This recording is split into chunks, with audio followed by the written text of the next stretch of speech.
possession, we obviously turned it over, and that was never good. And then I think it was just the way the game was played for them. The quarterback did a really nice job making some first downs with his legs. I think both quarterbacks, you saw that the first half of the game, both quarterbacks were the runners for the most part. I thought the second half we kind of settled down a little bit and got off the field defensively. I think they only made one first down in the second half, so we kind of figured the quarterback thing out. And then we were able to cover their guys and really stop the run for the most part. That's what we were concerned with coming into this game, and the quarterback hurt us early. We ran the ball fairly well. Now Jayden, I didn't anticipate he's going to run it for 129 yards. It's good, but not so good. I don't want him running that much. That's too many runs for him, to be quite honest. But he helped us win this game with his legs. A lot of times left the pocket and made some plays with his legs. And as I told you folks before, when we run the ball for over 200 plus yards, we generally win games. So I think we're 10-1 now. We're running for over 200 plus yards. So that's always helpful. We cleaned some things up a little bit, but we still got to get our passing game in sync. We got a little lazy-eyed a couple times. We dropped some balls there in the third quarter, which is a little disappointing. We got to get some rhythm into that. I think it's Jayden's sixth game now with the receivers, so we got to get that in tune. For the most part, I thought Nagata came in and did a nice job of running the football. So we anticipate Chip being back next week. But for the most part, you win a football game. I keep saying it's hard to win a game. It's really hard. You see it every week. You scratch your head, but it's college football. It's just what it looks like. There's only 3 teams now in the Pac-12 that haven't lost a game. When you think about it, it's just, and BYU's beat 2 Pac-12 teams. So, what do you say about that? Questions? Connor's got the mic. You don't mind passing them along too. Hey Coach, Mac Friday, Devil's Digest. UNLV had 136 yards in the first half, 19 in the second. What was your halftime message, and how did you get the defense to flip that switch? Third quarter, I talked about it Friday night in the meeting. I just sensed that it was going to be kind of one of those games. You just kind of get a feel for your football team. And I told them the third quarter, that's when we're going to have to go. And we got in at halftime. I said, okay, it's the third quarter now. And now we made the adjustments. You guys got to go play. It just let's do this now. And to their credit, they did a good job in the third quarter. Both sides of the football got some points on the board. And I told Coach, by the way, when we kicked that last field goal, that I wasn't trying to run the score up. We just needed to get our field goal kicker a kick because he hadn't kicked a field goal yet all year, right? So I just wanted him to kick a field goal. I made sure Coach needed to know I wouldn't do that. I wasn't trying to do that. So I wanted to make sure that was said. Michael, Greg. Coach Michael Carrison, Believe Pac-12 football. Congrats on the win. You talked about obviously Jayden's rushing, and it looked like in the first half he was dropping back, screening the field. Was there secondary from what you noticed, just kind of maybe tweaking something different than you guys saw on film? No, I don't know that. I think sometimes Jayden, because when he sees daylight, he just feels like, well, hey, I can go make a first down, and obviously did that numerous times. But I just think it's more of him maybe spending a little bit more time in there and not taking off so fast, But that's easy for me to say. I don't have 4 guys running after me, right? I'm standing on the sideline where it's safe, except for the one time they got me. My old younger days, I could have jumped over that, but I was like, it was coming at me, and I was going, can I jump over this? Time I decided it was too late, it got me. But yeah, I mean, Jayden, it's just, he's going to make some plays. It was like, you guys have watched him do this before, but we got to be careful. It's 13. We ran 13 times. That's too much. Greg Moore, Arizona Republic. Coach, good to see you. Congratulations. Thank you. First of all, are you okay? Like, you got to go to the trainer? What are you doing?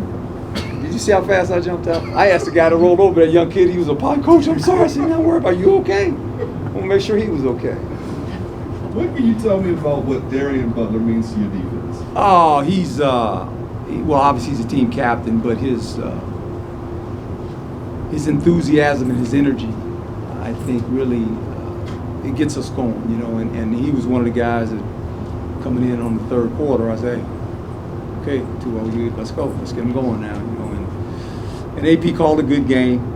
The second quarter, we adjusted. The coaches did a nice job up in the box, and that's what football is about. It's really about, you have this plan in the first half. Well, if you really think about it, when you go in at halftime, both parties, you know, the opponent and yourself, you're looking at what people did in the first half, and you're going, okay, well, how do we adjust? And that's where adjustments are made. And so I thought we did a nice job of adjusting. AP started bringing some pressure, and that kept the quarterback in the pocket.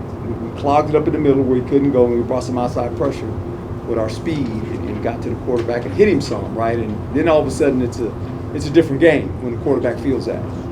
And we were able to do that in the secondary. We put the onus on them. We said, you got cat coverage, cover your cat. And you know, it's easy to say that, but then they got to go do it. And they did a nice job of that for the most part. Back there? Earl Burnett with Channel Sports Radio. Coach, congratulations. With conference play getting ready to start, I'm kind of curious, how much of the game plan have you been holding back getting ready for that conference, especially in the past? Well, I just think we're working on things every week, and I just think, you know, that's kind of how we projected the season when we came from training camp. We said, look, we're going to play our first game, we're only going to do this. We're going to play our second game, we're only going to do this. Third game coming up, obviously going to be a little bit different. And we're trying to get some young guys in the game, so we don't want to make it too much on their plate, right? But we're still trying to build our nucleus of what we want to do offensively and defensively. And we have some things more we can do on defense, but we've practiced them, but we haven't done them a whole lot. And I just think it'll be ready when the opponent we face, we feel like we got to do this, right? And so I think that's how you do it. That's how you do in the NFL, by the way. You know, you just kind of plod your way and go, okay, we're getting ready, and now it's going to be go time now. Carson Barber, Sun Devil Source. Coach, obviously the passing game was a huge point of emphasis throughout the offseason. Through 2 weeks and today specifically, how would you evaluate your guys' performance there? It's okay. It's a B-. It's a B-. It's got to improve, and I think it will improve. It's the 6th game with these guys. One thing to do it in practice, another thing to do it in a game. It's been six times so far. We missed some. You know, Jayden missed a couple throws. We dropped some balls. I mean, all that adds up to it. But it's coming along. It'll be fine. I mean, there's a lot of football left. You know, we got a long season left. So it'll get better. The thing that I like, we can still run the football. Finding ways to run the ball, and we ran the ball pretty well tonight. We didn't have Chip. Nagata went in there and kept saying he's a pretty good back. He shows he's a good back. He's a good running back. So it's fun to have 3 of them. Friday on Saturday. Yeah. Coach, last week I asked you about BJ Green. He BJ got in, got a half sack today. Garen Stansbury got a sack. How do you feel about the youth on your defensive line and their performance? They're doing, you know, they're funny. They both those guys, they're just they're so excited when they go in the game. They don't know what to do. Can you imagine Green? Where he's come from is like he's almost leading the team in sacks. Right? I mean, it's just amazing, the guy. And the more you watch him, you just love the kid's attitude. Both of them, Stansbury. I mean, Stansbury, you can't slow him down in practice. The offense gets mad at him when he's on the look team over there. They get mad at him because he goes hard all the time. And it's just, you know, we've been fortunate to have some freshmen like that. A couple of them come to mind is Merlin and Black, right? They came in as freshmen along with some other kids that came in as freshmen and played right away. And that's okay. And I think they're going to help us. And they're going to get better. It's a good thing. They're going to get better. Michelle Gardner, Arizona Public. Coach, obviously you didn't have Chip today, and then Daniel went out. Can you tell us what exactly happened to Daniel? And obviously it's a great boon to have 3 guys that are that good in case 1 or 2 are banged up. His thumb was over here. Then they put it back in there, and then he went back in. That's what happened. He kind of got, went somewhere else. And got it. got it fixed. Good. Michael, and then last one, Carson. I think, Coach, obviously you're talking about the receivers, but just the growth of Ricky Pearsall. It seems like he's more comfortable in the offense, and obviously working with Jayden the last few months and even last year. But what does he mean to this offense and where it can go? He's probably the most consistent receiver. When you think about all the things he can do, he can, he can play in the slot, he can play outside. He's an excellent runner with the ball in his hand. He's kind of convinced me that he can play some option quarterback too. Probably can, but just his growth from where he's come from to right now, just watching him, his maturity, and just the type of player he is. And he can run. He can run too. So it's fun to watch him just get better in his confidence. I mean, he's over there coaching the receivers on that. Before he would just sit there. Now he's coaching them up. He's telling them, hey, you got to do this, you got to do that. So it's fun to watch him develop. There's no doubt about that. Happy for him. Coach, you touched a little bit on the overall defensive turnaround, but specifically on that first drive where you led up to 3 conversions on pretty much 3rd and long. Yeah. How did you address that to the team and respond specifically to sort of the shortcomings there? Quarterback makes a play. They're on scholarship too. They got a good player. It's ball. I mean, the quarterback when he leaves the pocket, we always say you gotta know where the quarterback. Like Jayden. I mean, when Jayden dropped back, I could see he's getting ready to run. I mean, because there's nothing there. The quarterback took off, right? And we saw that on tape. And he made some good plays, and they were excited, and they went on a 16-play drive. It was probably good for us,